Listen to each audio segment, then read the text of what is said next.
പ്രവാചകൻ സക്കറിയ നബി അലൈഹിസ്സലാമിൻ്റെ കഥയിൽ പ്രവാചകൻ മറിയം റളിയല്ലാഹു അൻഹയുടെ രക്ഷകരായി മാറുന്നത് നാം കണ്ടു. പ്രവാചകൻ ഇമ്രാൻ അലൈഹിസ്സലാമിൻ്റെ മകളായിരുന്നു മറിയം റളിയല്ലാഹു അൻഹ. സക്കറിയ നബി അലൈഹിസ്സലാം ഈ കൊച്ചുകുട്ടിയുടെ സംരക്ഷണമേൽക്കുകയും അവൾക്കു വേണ്ടി പ്രത്യേകം മുറി നിർമ്മിച്ചു കൊടുക്കുകയും ചെയ്തു. മറിയം റളിയല്ലാഹു അൻഹ വളർന്നപ്പോൾ കൂടുതൽ സമയവും അള്ളാഹുവിനോടുള്ള ആരാധനയ്ക്കായി ചിലവഴിച്ചു. മറിയം റളിയല്ലാഹു അൻഹായുടെ ആവശ്യങ്ങൾ അറിയുന്നതിനു വേണ്ടി പ്രവാചകൻ എല്ലാ ദിവസവും അവരെ സന്ദർശിച്ചിരുന്നു. ഇത് വർഷങ്ങളോളം തുടർന്നു. പ്രവാചകൻ അവരെ പഠിപ്പിക്കുകയും വഴികാട്ടിയാവുകയും ചെയ്തിരുന്നു. മറിയം റളിയല്ലാഹു അൻഹ മുതിർന്നപ്പോൾ അള്ളാഹുവിൻ്റെ കടുത്ത ആരാധകയായി മാറി രാവും പകലും അള്ളാഹുവിനെ സ്തുതിച്ചുകൊണ്ടിരുന്നു. ഒരു ദിവസം പതിവ് പോലെ തൻ്റെ മുറിയിൽ മറിയം റളിയല്ലാഹു അൻഹ പ്രാർത്ഥിക്കുകയായിരുന്നു. അപ്പോൾ ഒരു മലക്ക് പുരുഷന്റെ രൂപത്തിൽ അവരുടെ മുൻപിൽ പ്രത്യക്ഷനായി.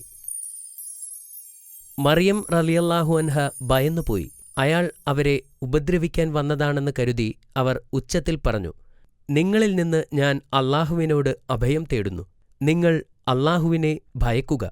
അപ്പോൾ മലക്ക് പറഞ്ഞു, ഞാൻ നിങ്ങളുടെ നാഥനിൽ നിന്നുള്ള ഒരു ദൂതനാണ്. നിങ്ങൾക്ക് ധർമ്മിഷ്ഠനായ ഒരു കുഞ്ഞിനെ നൽകാൻ അയക്കപ്പെട്ടവനാണ്. അവൻ പാപങ്ങളിൽ നിന്നും വിശുദ്ധനായിരിക്കും. ഇപ്പോൾ അവർ ശാന്തമായിരുന്നു. എന്നിട്ട് മലക്കിനോട് ചോദിച്ചു, എന്നെ ഒരു പുരുഷൻ തൊടുക പോലും ചെയ്യാതെ എനിക്കെങ്ങനെ ഒരു മകനുണ്ടാവും? അത് അള്ളാഹുവിന് വളരെ എളുപ്പമാണ്. അള്ളാഹു ജനങ്ങൾക്ക് വേണ്ടി ഒരു ദൃഷ്ടാന്തമായിരിക്കാൻ വേണ്ടിയാണ് അവനെ സൃഷ്ടിക്കുന്നത്. അള്ളാഹുവിൻ്റെ ശക്തിയുടെ മേലുള്ള ഒരു അടയാളവും. മലക്ക് സന്ദർശിച്ചപ്പോൾ മുതൽ അവർക്ക് മാനസിക സമ്മർദ്ദമുണ്ടായി. ദിവസങ്ങൾ കടന്നുപോകുന്തോറും അത് വർദ്ധിച്ചു വന്നു. ഒരു ഭർത്താവില്ലാതെ അവർക്ക് എങ്ങനെ ഒരു കുഞ്ഞിനെ പ്രസവിക്കാനാവും? കുറച്ചു മാസങ്ങൾക്ക് ശേഷം മാനസിക സമ്മർദ്ദം അധികകാലം താങ്ങാൻ അവർക്ക് കഴിഞ്ഞില്ല.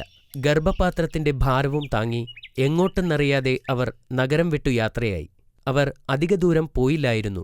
പെട്ടെന്നാണ് അവർക്ക് പ്രസവവേദന അനുഭവപ്പെട്ടത്.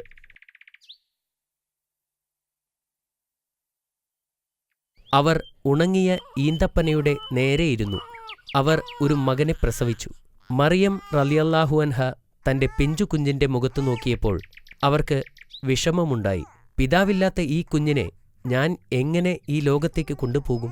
ഇത് സംഭവിക്കുന്നതിന് മുമ്പ് ഞാൻ മരിച്ചിരുന്നെങ്കിൽ ഇങ്ങനെ സംഭവിക്കില്ലായിരുന്നു എന്ന് അവർ ചിന്തിച്ചു.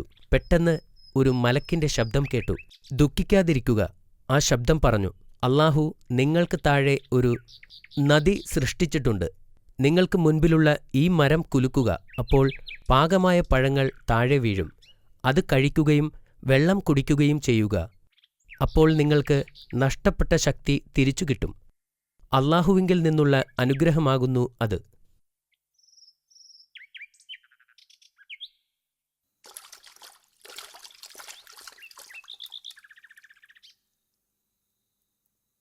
അവർ പുഴയിൽ നിന്നുള്ള വെള്ളം കുടിക്കുകയും പഴുത്ത ഈന്തപ്പഴങ്ങൾ കഴിക്കുകയും ചെയ്തു. കുറച്ചു കഴിഞ്ഞ് അള്ളാഹുവിൻ്റെ അത്ഭുതത്താൽ അവർക്ക് ആശ്വാസം ലഭിക്കുകയും ചെയ്തു. കുറച്ചു കഴിഞ്ഞ് അവർ എഴുന്നേറ്റ് നഗരത്തിലേക്ക് മടങ്ങിപ്പോകാൻ തീരുമാനിച്ചു. എന്നിരുന്നാലും അവരിൽ ഭയമുണ്ടായിരുന്നു. ജനങ്ങളോട് എന്താണ് പറയുക? അവർ ചിന്തിച്ചു. അപ്പോഴാണ് മറ്റൊരു അത്ഭുതം സംഭവിച്ചത്. ഏതാനും മണിക്കൂറുകൾക്ക് മുമ്പ് ജനിച്ച കുഞ്ഞ് സംസാരിക്കാൻ തുടങ്ങിയത്. കുട്ടി പറഞ്ഞു, നിങ്ങൾ ആരെയെങ്കിലും കണ്ടുമുട്ടിയാൽ അള്ളാഹുവിനു വേണ്ടി വ്രതമെടുത്തിരിക്കുകയാണെന്നും അതുകൊണ്ട് സംസാരിക്കാൻ കഴിയില്ലെന്നും അവരോട് പറയുക. ഈ അത്ഭുതം കണ്ട് മറിയം റളിയല്ലാഹു അൻഹാവിന് ആശ്വാസം തോന്നി. അവർ നഗരത്തിലേക്ക് നടന്നു.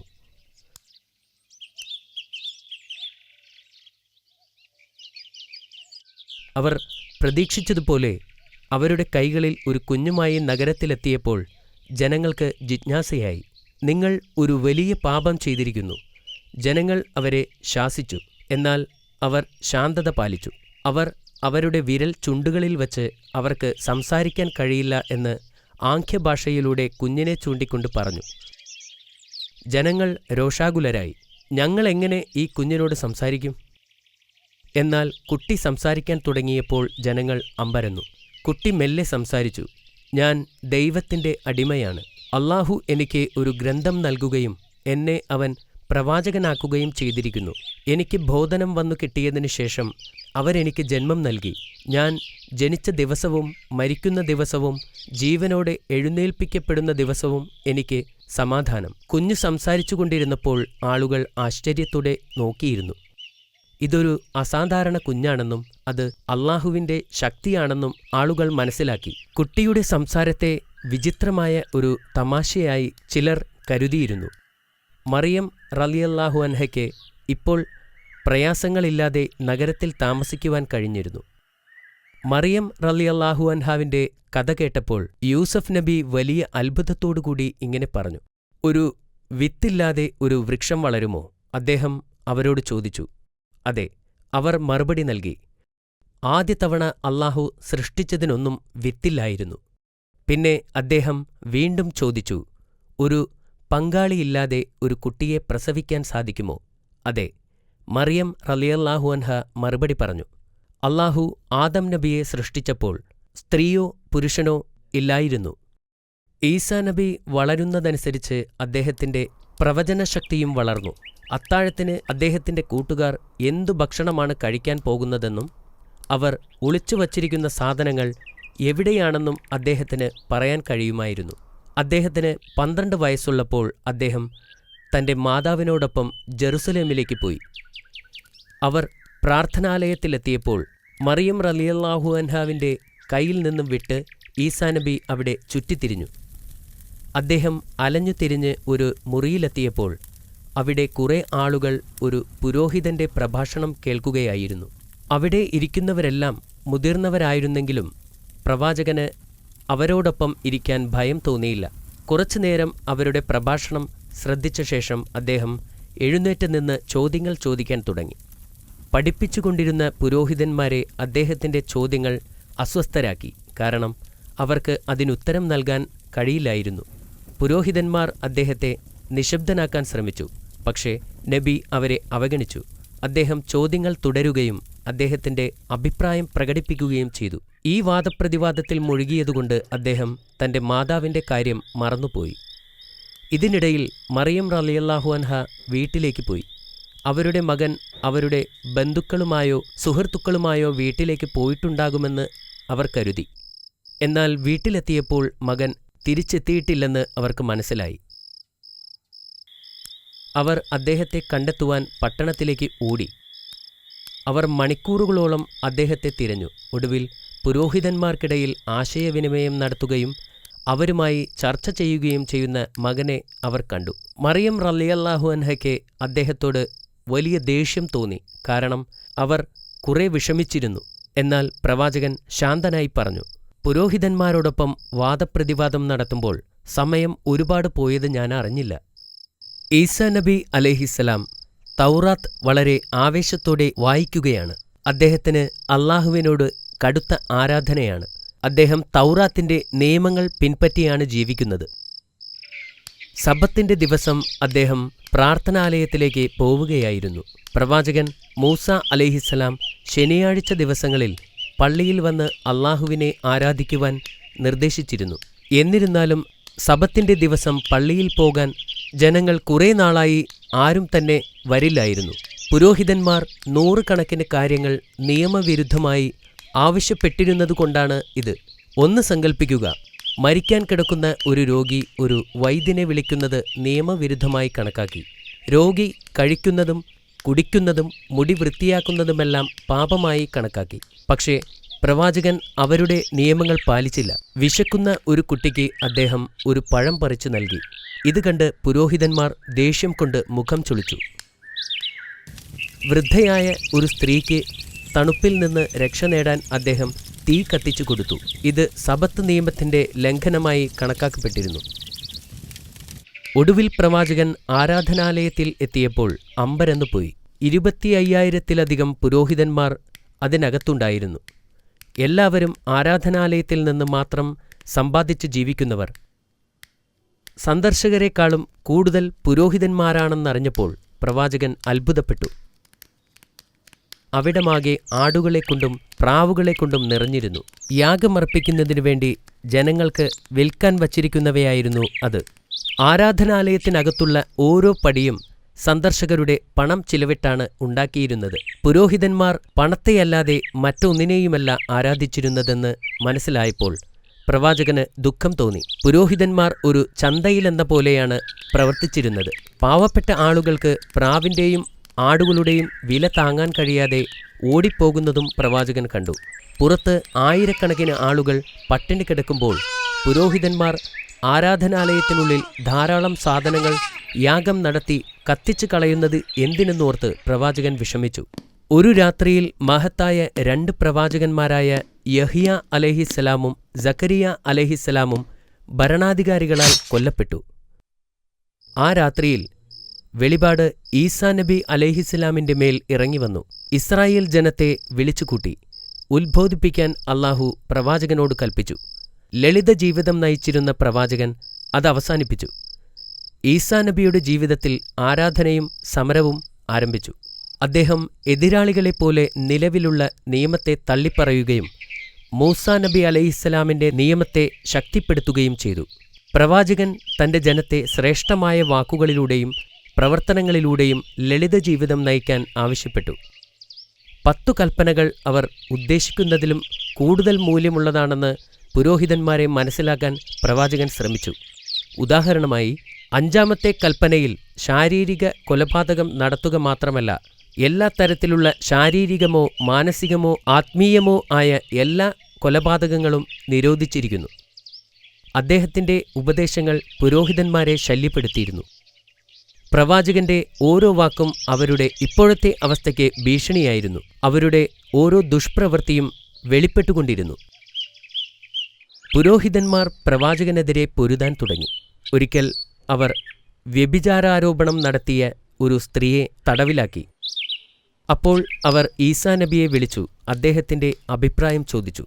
സത്യത്തിൽ ജനങ്ങളുടെ മുന്നിൽ അദ്ദേഹത്തെ തരം താഴ്ത്താൻ വേണ്ടിയായിരുന്നു അത്. മൂസാ നബിയുടെ നിയമമനുസരിച്ച് വ്യഭിചാരക്കുറ്റം ചുമത്തിയ ഒരാളെ കല്ലെറിഞ്ഞ് കൊല്ലണമെന്നായിരുന്നു നിയമം. ഈ സ്ത്രീയെ കൊല്ലുന്നത് പ്രവാചകൻ എതിർക്കുമെന്ന് പുരോഹിതന്മാർക്കറിയാമായിരുന്നു. അതിലൂടെ പ്രവാചകൻ മൂസാ നബിയുടെ ന്യായപ്രമാണത്തിനെതിരെ സംസാരിക്കുമെന്ന് അവർ കരുതി. അവർ ഈസാ നബിയുടെ മുൻപിൽ ആ സ്ത്രീയെ കൊണ്ടുവന്നു. വ്യഭിചാരിണിയെ കല്ലെറിയാൻ നിയമം നിർദ്ദേശിക്കുന്നില്ലേ എന്ന് ചോദിച്ചു. അതെ, പ്രവാചകൻ പറഞ്ഞു. അദ്ദേഹം പുരോഹിതന്മാരെയും ജനത്തെയും നോക്കി. അന്നത്തിനു വേണ്ടി തെറ്റ് ചെയ്ത ഈ സ്ത്രീയേക്കാൾ വലിയ പാപികളാണ് അവരെന്ന് പ്രവാചകൻ അറിയാമായിരുന്നു. പുരോഹിതന്മാർക്കെതിരെ പറഞ്ഞാൽ അദ്ദേഹം മൂസാ നബിയുടെ നിയമം തെറ്റിച്ചതായി അവർ കരുതും.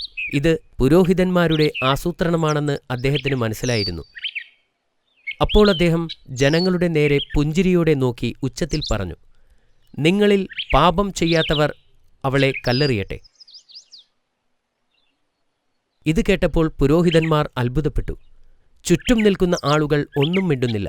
ആരും അവളെ കല്ലെറിയാൻ ധൈര്യപ്പെട്ടില്ല. അവർ എല്ലാവരും പാപികളായിരുന്നു. ആർക്കും യോഗ്യതയില്ലായിരുന്നു. കാരണം ഒരു മനുഷ്യനും ഒരു പാപിയെ വധിക്കാനാവില്ല. പരമകാരുണ്യവാനായ അള്ളാഹുവിന് മാത്രമാണ് അതിന് അധികാരം. ആ ദിവസം വ്യഭിചാരക്കുറ്റത്തിൽ പ്രവാചകൻ ഒരു പുതിയ നിയമം കൊണ്ടുവന്നു. പ്രവാചകൻ അവിടെ നിന്ന് ഇറങ്ങിയപ്പോൾ ആ സ്ത്രീ അദ്ദേഹത്തെ പിന്തുടർന്നു. നബിയെ അവർ പിന്തുടരുന്നുണ്ടെന്ന് മനസ്സിലായപ്പോൾ അദ്ദേഹം അവിടെ നിന്നു. എന്നിട്ട് അവരോട് ചോദിച്ചു, എന്തിനാണ് എന്നെ പിന്തുടരുന്നത്? അവളുടെ വസ്ത്രത്തിൽ നിന്നും ഒരു സുഗന്ധദ്രവ്യം പുറത്തെടുത്തു. എന്നിട്ട് നബിയുടെ കാലിൽ പുരട്ടി കണ്ണീരുപയോഗിച്ച് അദ്ദേഹത്തിന്റെ പാദം കഴുകി. അവളുടെ തലമുടി ഉപയോഗിച്ച് അദ്ദേഹത്തിന്റെ പാദങ്ങൾ ഉണക്കി. അദ്ദേഹം അവളെ പിടിച്ച് എഴുന്നേൽപ്പിച്ചു. അപ്പോൾ പ്രവാചകൻ മുകളിലേക്ക് നോക്കിക്കൊണ്ട് ഇങ്ങനെ പ്രാർത്ഥിച്ചു, എൻ്റെ നാഥ, ഇവൾ ചെയ്ത പാപം നീ ക്ഷമിക്കണമേ. പ്രവാചകൻ തൻ്റെ ജനത്തോട് കരുണ കാണിക്കാൻ തുടർച്ചയായി അള്ളാഹുവിനോട് പ്രാർത്ഥിക്കുമായിരുന്നു. മറ്റുള്ളവരോട് കരുണ കാണിക്കാനും അള്ളാഹുവിൽ വിശ്വസിക്കുവാനും അദ്ദേഹം തൻ്റെ ജനങ്ങളോട് പറയുമായിരുന്നു. ഒരിക്കൽ അദ്ദേഹം തൻ്റെ അനുയായികളോട് ഇങ്ങനെ പറഞ്ഞു, എനിക്ക് ഒന്നുമില്ലെങ്കിലും എനിക്ക് ഉണരാൻ കഴിയും. ഈ ഭൂമിയിൽ എന്നേക്കാൾ ധനികനായി മറ്റാരുമില്ല. ഒരിക്കൽ പ്രവാചകൻ നടന്നു പോകുമ്പോൾ അന്ധനും കുഷ്ഠരോഗിയും തളർവാദക്കാരനുമായ ഒരു ഭിക്ഷക്കാരൻ അതുവഴി വന്നു. അദ്ദേഹം ഇങ്ങനെ പറയുന്നത് പ്രവാചകൻ കേട്ടു, മനുഷ്യരിൽ ഭൂരിഭാഗം വരുന്ന ജനങ്ങളും അനുഭവിക്കുന്ന പ്രശ്നങ്ങളിൽ നിന്നും എന്നെ സംരക്ഷിച്ചതിന് അള്ളാഹുവിന് സ്തുതി. പ്രവാചകൻ നടത്തം നിർത്തിയിട്ട് അദ്ദേഹത്തോട് ചോദിച്ചു, നിങ്ങൾ അന്ധനും കുഷ്ഠരോഗിയും തളർവാദക്കാരനുമാണ്. ഇനി ഏതു പരീക്ഷണമാണ് നിങ്ങൾ സഹിക്കേണ്ടത്? എന്നാൽ ഭിക്ഷക്കാരൻ പറഞ്ഞു, ഒരു പരീക്ഷണത്തിൽ നിന്നും അള്ളാഹു എന്നെ രക്ഷിച്ചു, ഏറ്റവും വലിയ പരീക്ഷണത്തിൽ നിന്നും. അത് അവിശ്വാസമാണ്. ആ പാവപ്പെട്ട വൃദ്ധൻ പറയുന്നത് കേട്ട് പ്രവാചകന് സന്തോഷമായി. അദ്ദേഹം മുന്നോട്ട് നീങ്ങി ആ വൃദ്ധന്റെ തോളിൽ കൈവച്ചു. അത് ഒരു അത്ഭുതമായിരുന്നു. പ്രവാചകൻ ആ മനുഷ്യനെ സ്പർശിച്ച ഉടനെ അദ്ദേഹത്തിന്റെ രോഗങ്ങൾ സുഖപ്പെട്ടു. അദ്ദേഹം എഴുന്നേറ്റ് നിൽക്കാൻ തുടങ്ങി. അള്ളാഹു അദ്ദേഹത്തെ സുഖപ്പെടുത്തി. അദ്ദേഹത്തിന്റെ മുഖം ഇപ്പോൾ സൗന്ദര്യം കൊണ്ട് തിളങ്ങി. ആ വൃദ്ധൻ പ്രവാചകന്റെ കൂടെ കൂടാൻ അനുവാദം ചോദിച്ചു. പ്രവാചകൻ സമ്മതിച്ചു. അങ്ങനെ അയാൾ പ്രവാചകന്റെ അനുയായിയായി തീരുകയും അള്ളാഹുവിനെ ആരാധിക്കുകയും ചെയ്തു. അള്ളാഹുവിങ്കിൽ നിന്ന് വെളിപാടുണ്ടാകുന്നതുവരെ ഈസാ നബി അലൈഹിസ്സലാം തൗറാത്ത് ഗ്രന്ഥമാണ് പിന്തുടർന്നിരുന്നത്. അള്ളാഹു അദ്ദേഹത്തിന് പുതിയൊരു ഗ്രന്ഥം നൽകി, ഇൻജീൽ. പ്രവാചകൻ തനിക്ക് അള്ളാഹു നൽകിയ പുതിയ പുസ്തകം വായിച്ചു. പ്രവാചകൻ അള്ളാഹുവിൽ നിന്ന് ഒരു പുതിയ ഗ്രന്ഥം ലഭിച്ചതായി പ്രഖ്യാപിച്ചപ്പോൾ അതുവരെ തൗറാത്തിനെ പിന്തുടർന്നവർക്ക് ഇത് ഇഷ്ടപ്പെട്ടില്ല. മറ്റ് എല്ലാ പ്രവാചകന്മാരെയും പോലെ ഈസാ നബിയും നിരവധി അത്ഭുതങ്ങൾ പ്രവർത്തിച്ചു. എല്ലാ പ്രവാചകന്മാരെയും അവരുടെ പ്രവാചകത്വത്തിന് തെളിവ് നൽകാൻ അള്ളാഹു പല അത്ഭുത പ്രവൃത്തികളെയും അയച്ചിരുന്നു. ഇതിന് ആളുകൾ അവരെപ്പറ്റി അറിയുകയും അവരുടെ പ്രവാചകത്വത്തിൽ വിശ്വസിക്കുകയും ചെയ്തിരുന്നു. പ്രവാചകൻ ഈസാ നബി അലൈഹിസ്സലാം ചെയ്ത അത്ഭുതങ്ങളിൽ പലതും രോഗം ഭേദമാക്കുകയായിരുന്നു. ഈ കാലഘട്ടത്തിലെ ആളുകൾക്ക് വൈദ്യശാസ്ത്ര രംഗത്ത് ഏറെ അറിവുണ്ടായിരുന്നു. പ്രവാചകൻ ചികിത്സിക്കാൻ കഴിയാത്ത രോഗികളെ സുഖപ്പെടുത്തിയപ്പോൾ അത് ശക്തമായ ഒരു സന്ദേശമായിരുന്നു. അന്ധനായി പിറന്ന ഒരാളുടെ മുഖത്ത് പ്രവാചകൻ തൊട്ടപ്പോൾ അദ്ദേഹത്തിന് കാഴ്ച കിട്ടി. അദ്ദേഹം ജീവിതത്തിലാദ്യമായി എല്ലാം കാണാൻ തുടങ്ങി. ഒരു ദിവസം പ്രവാചകൻ പട്ടണത്തിലേക്ക് പോകുമ്പോൾ മൃതശരീരവുമായി ആളുകൾ പോകുന്നത് കണ്ടു. പ്രവാചകൻ അവരുടെ അടുത്തേക്ക് ചെന്ന് എന്താണ് സംഭവിച്ചതെന്ന് ചോദിച്ചു. ഈ മനുഷ്യൻ മരിച്ചു, ഞങ്ങൾ ഇദ്ദേഹത്തെ കല്ലറയിലേക്ക് കൊണ്ടുപോകുന്നു എന്ന് അവരിൽ ഒരാൾ മറുപടി പറഞ്ഞു. അപ്പോൾ പ്രവാചകൻ അവരോട് നിൽക്കാൻ പറയുകയും എന്നിട്ട് അള്ളാഹുവിനോട് പ്രാർത്ഥിക്കുകയും ചെയ്തു. എന്തൊരത്ഭുതം! മരിച്ച മനുഷ്യൻ എഴുന്നേറ്റ് നിന്നു. അവന് ജീവൻ തിരിച്ചു കിട്ടി. അള്ളാഹു ഈ വ്യക്തിയെ വീണ്ടും ജീവിപ്പിച്ചിരിക്കുന്നു.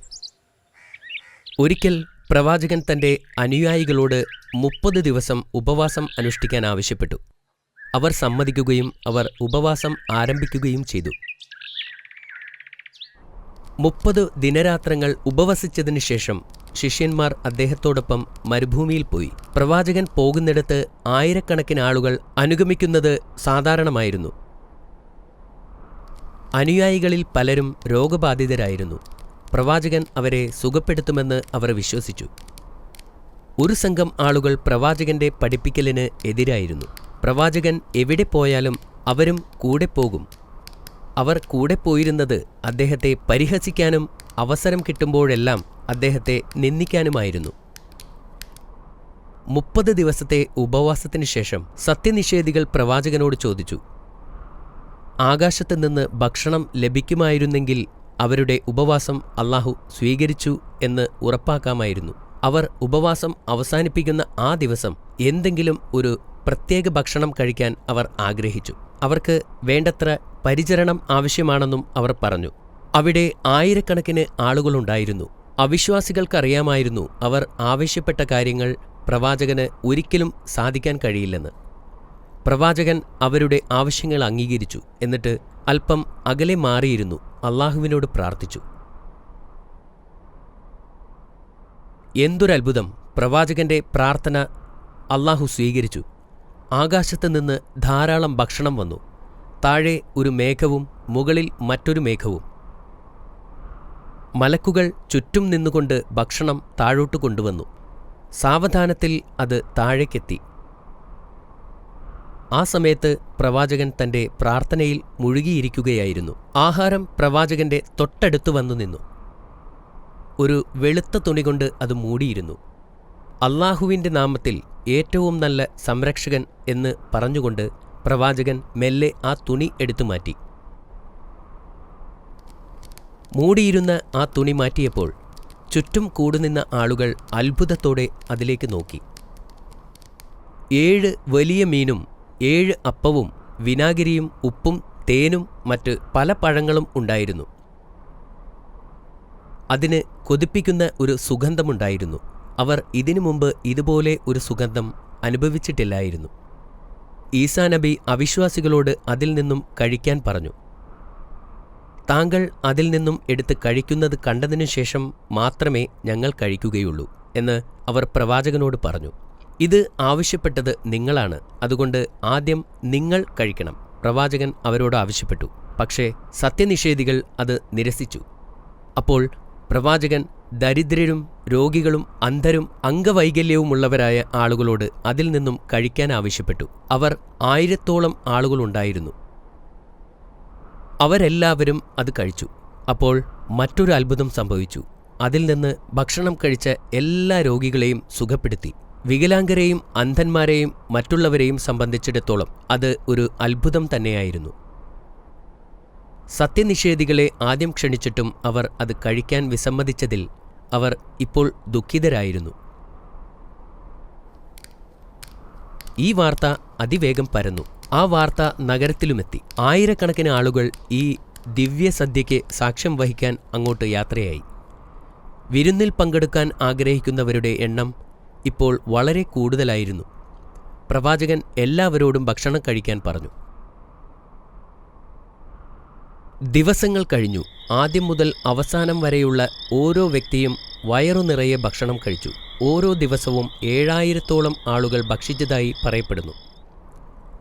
40 ദിവസത്തിനു ശേഷം ദരിദ്രർക്ക് മാത്രം ഭക്ഷണം നൽകിയാൽ മതിയെന്നും ധനികർക്ക് നൽകേണ്ടതില്ലെന്നും അല്ലാഹു പ്രവാചകനോട് ആവശ്യപ്പെട്ടു. പ്രവാചകൻ ജനങ്ങളോട് സത്യസന്ധരായിരിക്കണമെന്ന് മുന്നറിയിപ്പ് നൽകുകയും ധനികരായ ആളുകൾ വിരുന്നുകളിൽ നിന്ന് അകന്നു നിൽക്കണമെന്നും ആവശ്യപ്പെടുകയും ചെയ്തു. കൂടാതെ ദരിദ്രരോട് ഭക്ഷണം നാളത്തേക്ക് കരുതി വെക്കണമെന്ന് ആവശ്യപ്പെടുകയും ചെയ്തു. എന്നാൽ ജനങ്ങൾ പ്രവാചകൻ പറഞ്ഞത് ശ്രദ്ധിച്ചില്ല.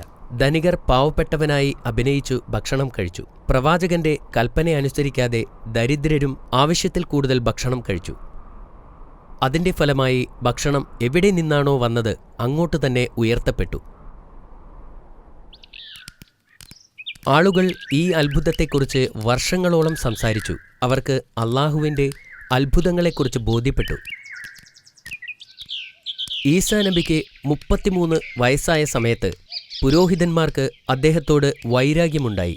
അവർ പ്രവാചകനെ കൊല്ലാൻ തീരുമാനിച്ചു. ഒരു രാത്രി പ്രവാചകൻ തന്റെ 12 അനുയായികളോടൊപ്പം അദ്ദേഹത്തിന്റെ വീട്ടിൽ ഇരിക്കുകയായിരുന്നു. അദ്ദേഹം പറഞ്ഞു, നിങ്ങളിൽ ഒരാൾ എന്നെ ഒറ്റിക്കൊടുക്കും. അത് സത്യമായിരുന്നു. അത് യൂദാസ് അല്ലാതെ മറ്റാരുമായിരുന്നില്ല. യൂദാസ് അന്ന് മുഖ്യപുരോഹിതനെ കാണാൻ പോയിരുന്നു. ഞാൻ ഈസായെ ഇല്ലാതാക്കിയാൽ നിങ്ങൾ എനിക്ക് എന്തു തരും? യൂദ പുരോഹിതനോട് ചോദിച്ചു. ഞാൻ നിനക്ക് 30 വെള്ളി നാണയം നൽകാം എന്ന് മുഖ്യപുരോഹിതൻ മറുപടി പറഞ്ഞു. യൂദാസ് ലജ്ജയോടെ ആ മുറിയിൽ നിന്നും എഴുന്നേറ്റ് പോയി. അപ്പോൾ പ്രവാചകൻ തന്റെ കൂട്ടാളികളോട് അദ്ദേഹത്തിന് പകരം നിൽക്കാൻ നിങ്ങളിൽ ഒരാളെങ്കിലും തയ്യാറുണ്ടോ എന്ന് ചോദിച്ചു. നിങ്ങളിൽ ആരും അതിന് തയ്യാറല്ലേ? പ്രവാചകൻ ചോദിച്ചു. അങ്ങനെ ചെയ്താൽ നിങ്ങൾ സ്വർഗത്തിലും എന്റെ കൂട്ടാളികളായിരിക്കും. ഒരു യുവാവ് എഴുന്നേൽക്കുകയും ഉടൻ സമ്മതിക്കുകയും ചെയ്തു. പടയാളികൾ പ്രവാചകനെ തടവിലാക്കാൻ വന്നപ്പോൾ അദ്ദേഹത്തിന് പകരം ആ യുവാവിനെ പിടിച്ചുകൊണ്ടുപോവുകയും അയാളെ കുരിശിലേറ്റുകയും ചെയ്തു. ആ യുവാവിനെ കുരിശിലേറ്റുന്നതിനു മുമ്പായി പ്രവാചകൻ ഈസാ നബി അലൈഹിസ്സലാം അദ്ദേഹത്തിന്റെ വീടിന്റെ ജനലിലൂടെ ആകാശത്തേക്ക് ഉയർന്നു. ഈസാ നബി അലൈഹിസ്സലാം സ്വർഗത്തിൽ ഇപ്പോഴും ജീവിച്ചിരിക്കുന്നു. അന്ത്യനാളിൽ അദ്ദേഹം ഇറങ്ങിവരും.